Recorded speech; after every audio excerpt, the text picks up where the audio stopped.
Hi, this is Christy from Back to the Bar. You've probably heard about GLP-1 weight loss medications and the side effects that can come with jumping in too fast. That's why I Love Noom makes getting started easy.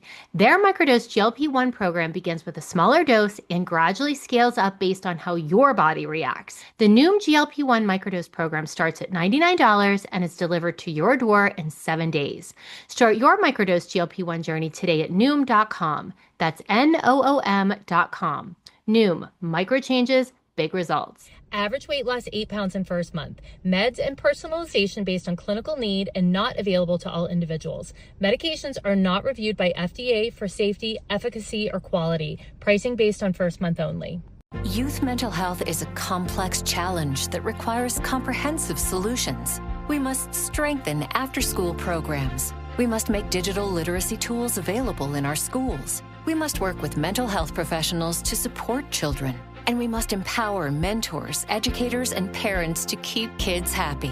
Learn more about our commitment to finding lasting solutions at empowerourfuturecoalition.com/solutions. Paid for by the Coalition to Empower Our Future.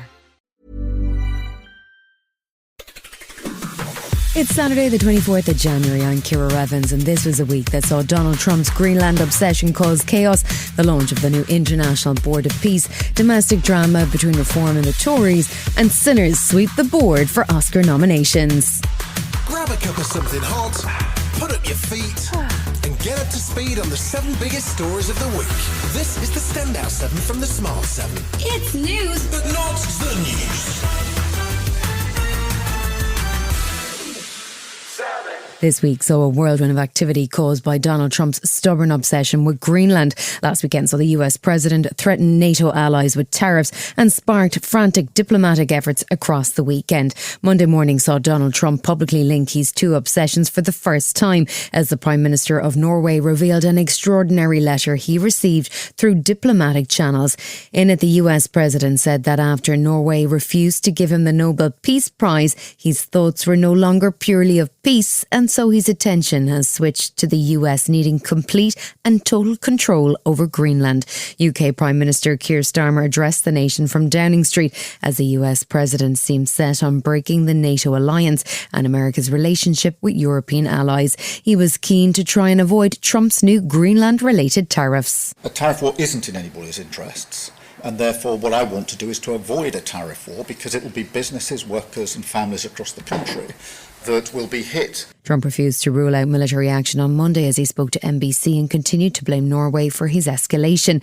Lib Dem leader Sir Ed Davey thinks that Starmer is taking too soft an approach. We've got to stand up to Donald Trump. He's a bully. What's at stake is very serious to our country. It would signal the end of NATO, which is the defence alliance that's kept our country safe for over 75 years. Trump's Greenland obsession has delighted Russia, but there aren't too many other people happy with the topic, with polling suggesting that just 14% of Americans back the move. Most Americans want Trump to focus on the American economy, with 58% describing his first year back in the White House as a failure when it comes to the cost of living. The threat of military action against a NATO member has also caused concern at the United Nations as Trump pitches his new Board of Peace that seems designed to act as a mini United Nations run by Donald. Secretary General Antonio Guterres had a warning for the US president. There are those that believe that the power of law should be replaced by the law of power. There is a clear conviction that multilateral solutions are not relevant and that what matters is the exercise of the power and the influence of the United States. China appear to be increasingly annoyed that they're getting dragged into the debate, with a foreign ministry spokesperson pointedly asking the US to exclude it from the narrative. The international law based on the purposes and principles of the UN Charter is the foundation of the existing international order. It must be safeguarded. We urge the US side to stop using the so-called China threat. Tuesday saw Donald Trump celebrate his first year back in the White House with a rambling press conference in which he touted his achievements and continued to grumble about not winning the Nobel Prize. He headed to Davos now for a global summit, but the mood towards the US shifted dramatically, driven by his continuing obsession with Greenland. California Governor Gavin Newsom, Canadian PM Mark Carney and French President Macron all called out Trump over his bullying behaviour and criticised what Carney called the end of a rules-based world order. EU Commission President Ursula von der Leyen was taking an equally tough line when it comes to new tariffs from the US. We consider the people of the United States not just our allies, but our friends. And plunging us into a downward spiral would only aid the very adversaries we are both so committed to keeping out. So our response will be unflinching, united and proportional. Donald Trump arrived in Davos on Wednesday as America looked to project a show of strength in front of leaders at the World Economic Forum. The US president hosted a press conference which saw him reach peak American tourist in Europe levels when he warned the German-speaking residents of Switzerland that if it weren't for America, you'd all be speaking German. We probably won't get anything unless I decide to use excessive strength and force where we would be, frankly, unstoppable. But I won't do that. Okay? Now everyone's saying, oh, good. The news that he wouldn't use force was positive, and after a meeting with NATO Secretary-General Mark Rutte, there appeared to be some progress, with Trump tweeting that he would withdraw the threat of tariffs and that a framework deal for Greenland had been reached. It's not clear what it is or how it would work, but Rutte clearly managed to get NATO's message across to Trump. So you can be assured, absolutely, if ever the US will be under attack, your allies will be with you. Absolutely, there's an absolute guarantee. I really want to tell you this because it is important. It pains me if you think it is not. And under your leadership, this alliance is stronger than ever.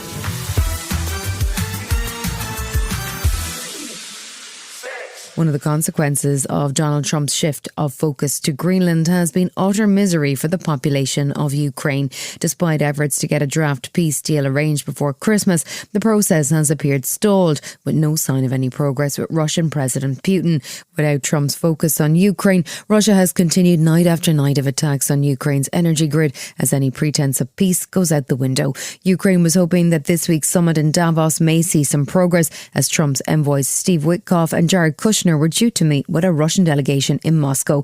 Meanwhile, Czech PM Andrej Babis says that without the US president's direct involvement, things look grim. But the question is now if it is probably too late, and of course Zelensky must be at the table, but without President Trump, the peace is practically impossible. Donald Trump has been firing out invitations for his International Peace Board, whose first mission is to implement a long-term ceasefire in Gaza. However, the invitation list seems a little odd, and Trump has floated the idea that if a country wants a permanent seat, they will have to pay $1 billion into a fund to be controlled by the US president. He's also invited Russian President Putin, along with Hungary's Viktor Orban and Belarusian dictator Alexander Lukashenko. It appears Donald wants it to act as an alternative to the United Nations, and one man who seems slightly confused to be getting an invitation to the group was Ukraine's President Volodymyr Zelensky.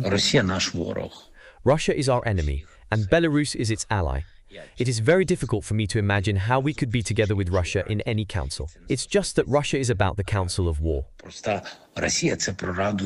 Thursday saw Donald Trump change direction once again, moving on from Greenland and back to his pursuit of peace. He convened an official signing of a treaty for his new International Board of Peace with a somewhat random collection of world leaders, including the United Arab Emirates, Turkey and Pakistan, along with Kosovo, Paraguay and Mongolia. Israeli Prime Minister Netanyahu has said he will join, and former Labour Prime Minister Tony Blair is on the executive board. Donald sounded delighted with his new venture. We're going to have peace in the world. And boy, would that be a great legacy for all of us. Everybody in this room is a star, or you wouldn't be here. There's a reason that you're here. And you're all stars. Permanent seats on the board apparently cost $1 billion, and Vladimir Putin has been invited to join. Perhaps not surprisingly, most European countries have politely declined, including France and Germany, and UK Foreign Secretary Yvette Cooper was happy to clarify her position.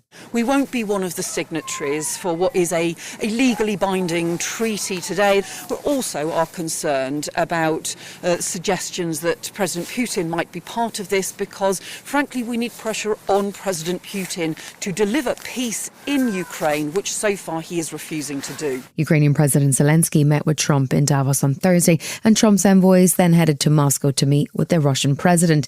This will be a key weekend for the Ukraine peace process, with trilateral talks taking place in Abu Dhabi between the US, Ukraine and Russia, and Zelensky was sounding positive after his meeting with Trump. I think this is like last mile, which is very difficult. During any dialogue with any president, I have to defend the interests of my country. Maybe it's not simple, but today it was positive.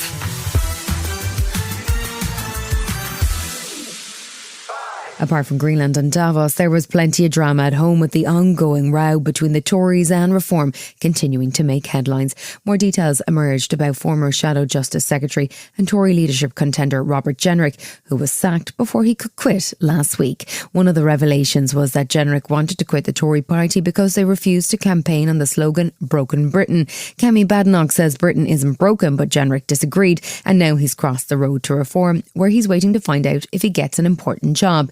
It doesn't sound like the Tory party are too worried about his departure, and he was criticised on Sunday by former Tory Chancellor Jeremy Hunt. Come the next election, the vote on the right is split, the vote on the left unites, and we end up with another 5 years of a totally failing government. And that's why it was so irresponsible and so dangerous. Reform had been busy poaching Tory MPs, including Nadim Zawawi, Andrew Rosendale and Robert Jenrick in the last week. But Tory leader Kemi Badenoch is fighting back, sending a letter to her remaining MPs, warning that people are trying to split the party from within.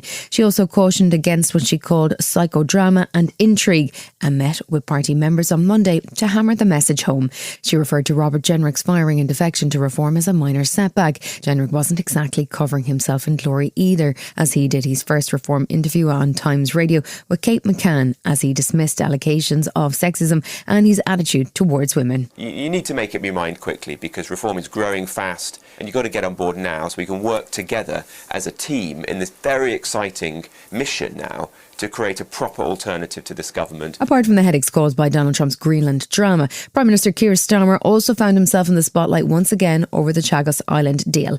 Donald Trump's change of heart on the deal to hand back the islands to Mauritius on foot of a ruling from the International Court of Justice was described as an act of great stupidity. That inspired a fight back from Starmer on Wednesday at PMQs. President Trump deployed words on Chagos yesterday that were different to his previous words of welcome and support, for the express purpose of putting pressure on me and Britain in relation to my values and principles on the future of Greenland. He wants me to yield on my position, and I'm not going to do so. The deal, which is a lease for 100 years of the key US-UK military base in the islands at a cost of an estimated £30 billion, has sparked fresh criticism from the Tory party, even though they were the ones involved in initial negotiations. Tory Shadow Cabinet Minister Alex Burghardt seemed to have forgotten that, though. And when I was a history teacher, we used to say that the worst deal ever was when the Lenape people sold Manhattan Island for 60 guilders and a handful of beads.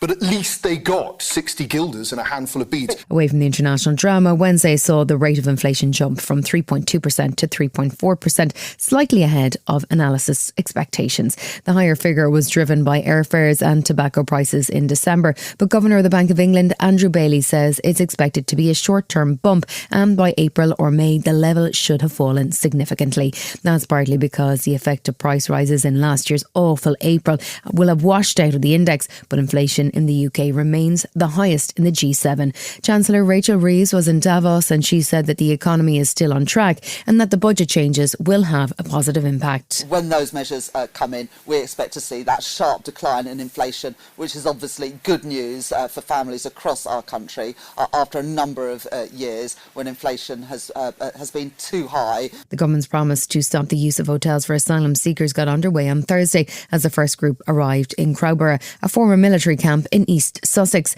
The initial group is made up of 27 men, but is expected up to 900 people will be housed between the Sussex camp and the second one in Inverness.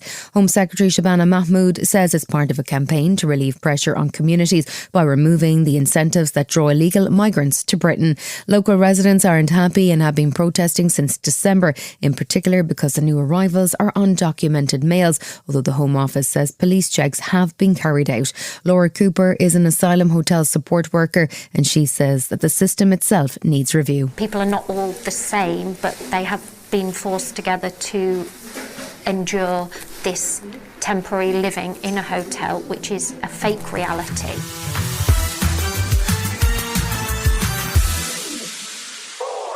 In a normal week, or in normal times at least, a visit from the Speaker of the US Congress would be a big deal, particularly when it's part of the celebrations of America's 250th anniversary. However, we don't really live in normal times at the moment, and under Donald Trump, the position of Mike Johnson as Speaker of the US Congress has been difficult and considerably less high profile than with previous administrations. He was in London this week and spoke to the BBC, emphasising that he was here to celebrate the special relationship between the UK and the US. That relationship has been under serious strain because of Johnson's boss, but he was trying his best to be diplomatic, talking down any suggestion of military action from the US over Greenland. He was also asked about Donald Trump's increasing power grab as he enters the second year of his second term. No, we don't have a king. We have a strong commander-in-chief, and America needed that. And frankly, freedom-loving people around the world needed that. A strong America is good for everybody around the globe, and he's exerting peace through strength again. He uses bravado sometimes to do it. That's his personality. But you know what? The American people voted for a strong personality. Things didn't get any easier as the week went on, with more international awkwardness too, as Trump criticised the UK's Chagos Island deal, which sees the territory returned to Mauritius, calling it an act of great stupidity, even though he signed off on it in May. Tuesday saw US Speaker Mike Johnson addressing the Commons and trying to be diplomatic. I told the President that I felt that my mission here today was to help to calm the waters, so to speak. Let us look to agreement, continue our dialogue, and find a resolution, just as we always have in the past. Still to come on the Standout 7 in association with Metro. Get ready for a rooftop revolution, and Sinners sweeps the board for Oscar nominations. Right after this. Youth mental health is a complex challenge that requires comprehensive solutions. We must strengthen after-school programs. We must make digital literacy tools available in our schools. We must work with mental health professionals to support children. And we must empower mentors, educators, and parents to keep kids happy. Learn more about our commitment to finding lasting solutions at empowerourfuturecoalition.com/solutions. Paid for by the Coalition to Empower Our Future. Hi, this is Christy from Back to the Bar. You've probably heard about GLP-1 weight loss medications and the side effects that can come with jumping in too fast. That's why I Love Noom makes getting started easy. Their microdose GLP-1 program begins with a smaller dose and gradually scales up based on how your body reacts. The Noom GLP-1 microdose program starts at $99 and is delivered to your door in 7 days. Start your microdose GLP-1 journey today at Noom.com. That's Noom.com. Noom, micro changes, big results. Average weight loss 8 pounds in first month. Meds and personalization based on clinical need and not available to all individuals. Medications are not reviewed by FDA for safety, efficacy, or quality. Pricing based on first month only. Welcome back.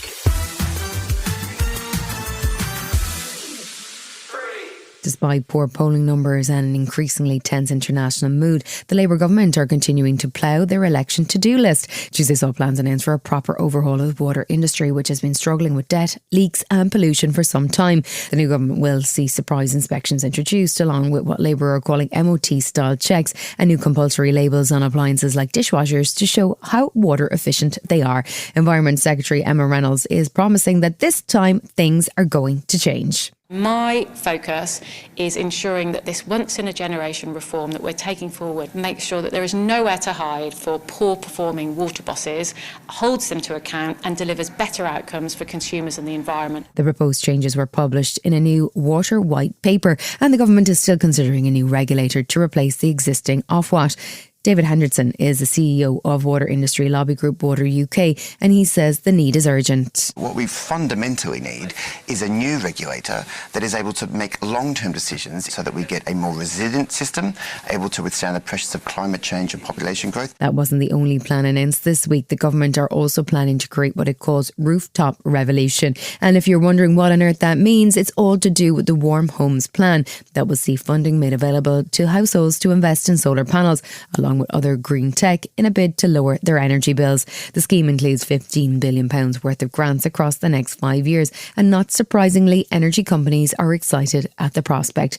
Energy Secretary Ed Miliband said it's part of the government's plan to lift 1 million people out of fuel poverty, and he's promising to make sure the £150 for the warm home discount revealed in the budget goes to those who need it most. This is something that we've been engaged very, very actively with the energy companies on. I think they recognise, after discussions with us, that it's absolutely crucial this money gets passed on, and they're pledging to do so, and we'll make sure they do.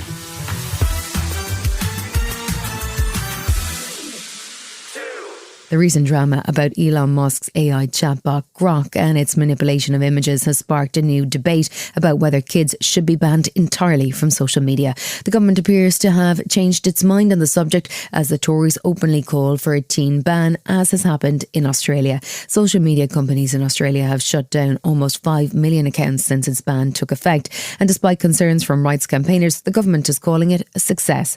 Anna Edmondson from the UK's NSPCC, who operate Childline, isn't convinced that a social media ban for teens is the right approach. A blanket ban on social media for under 16s wouldn't actually fix the underlying problem. So instead, we want to see bold and decisive action from government and the regulator. However, Tuesday saw the government move a step closer to a ban for teens, as they announced a 3-month consultation period to review whether it would help to keep kids safer online.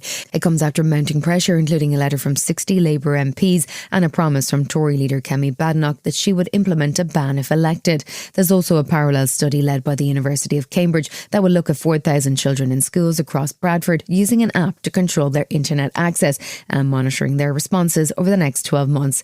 Technology Secretary Liz Kendall said it's necessary to look at all of the data and the potential impacts. It's the responsible thing to do to consult on all the different options available, from a ban on social media for the under 16s to things like curfews overnight, how we make sure existing measures and age enforcement happen swiftly and effectively.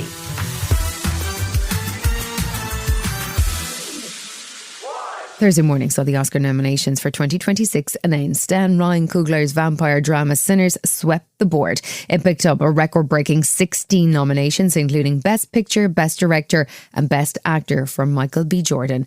Ireland's Jessie Buckley and Marty Supreme's Timothée Chalamet continued their hot streak with Best Actress and Actor nominations, while Leonardo DiCaprio also got a Best Actor nod. One man who didn't trouble the Academy is Chris Pratt, who has been busy on the promotional trail for his new movie, futuristic AI thriller Mercy. He turned up with Chris Evans to sing the mixtape of his life in a nod to Guardians of the Galaxy. So it would start with a show I did called Everwood. Da, da, da. And then the second one would probably be like, da-na-na-na, da-na-na-na. Maybe I'd mix in The Pit in there, you know, a little bit of mouse rap. And then I would have to go to Come and Get Your Love, that really, really wonderful song from Guardians of the Galaxy. You've been listening to The Smart 7. We'll be back tomorrow at 7 a.m. Hit that follow button and have a great day. Give us 7 minutes, we'll give you the world. Boost Mobile is now sending experts nationwide to deliver and set up customers' new phones. Wait, we're going on tour? We're delivering and setting up customers' phones. It's not a tour. Not with that attitude. Introducing Store to Door. Switch and get a new device with expert setup and delivery. Delivery available for select devices purchased at boostmobile.com. Youth mental health is a complex challenge that requires comprehensive solutions. We must strengthen after-school programs. We must make digital literacy tools available in our schools. We must work with mental health professionals to support children. And we must empower mentors, educators, and parents to keep kids happy. Learn more about our commitment to finding lasting solutions at empowerourfuturecoalition.com/solutions. Paid for by the Coalition to Empower Our Future.